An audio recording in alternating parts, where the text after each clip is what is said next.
ചെറുപ്പത്തിലെ നമ്മുടെ ഉമ്മ നമുക്കെല്ലാമായിരുന്നു. ഉമ്മ തന്നാലേ കഴിക്കൂ, ഒന്നിച്ചേ കിടക്കൂ. മാതാപിതാക്കൾ രണ്ടുപേരും ഇങ്ങനെ തന്നെയാണ്. അവരെ കാണാതെ നാം കിടക്കുകയില്ല, ഉറങ്ങുകയില്ല, ഭക്ഷണം കഴിക്കുകയുമില്ല. കുറച്ച് കഴിയുമ്പോൾ പറയും, അവർ പറഞ്ഞത് ശരിയല്ല, അവർക്കൊന്നും അറിയില്ല. മുതിർന്നു കഴിയുമ്പോൾ അവരെ കുറ്റപ്പെടുത്തലായി, വേദനിപ്പിക്കലായി, മറ്റാരുടെ അടുത്തെങ്കിലും അവരെ ഏൽപ്പിക്കണമെന്ന തീരുമാനങ്ങളായി. ഓർത്തു നോക്കൂ, കുഞ്ഞുനാളെന്ന പോലെ നാം അവരോട് ഇടപഴകിയെങ്കിൽ എത്ര അനുഗ്രഹമായിരുന്നു, എത്ര സന്തോഷമായിരുന്നു. നാം നമ്മുടെ മാതാപിതാക്കൾക്ക് എന്താണ് കൊടുക്കുന്നത്, അതാണ് നമ്മുടെ മക്കൾ നമുക്ക് നൽകുന്നത്. മാനവരാശിയുടെ 3 ശ്രേഷ്ഠതകളും മാതാവിനുള്ളതാണ്.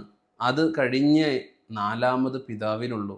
അവരുടെ മഹാത്മ്യം മനസ്സിലാക്കുന്നവർ ഉള്ളിടത്തോളം കാലം ഈ ലോകത്തിൽ ഒരു ആപത്തും വരികയില്ല. ഐശ്വര്യമുണ്ടാകും, സമാധാനമുണ്ടാകും.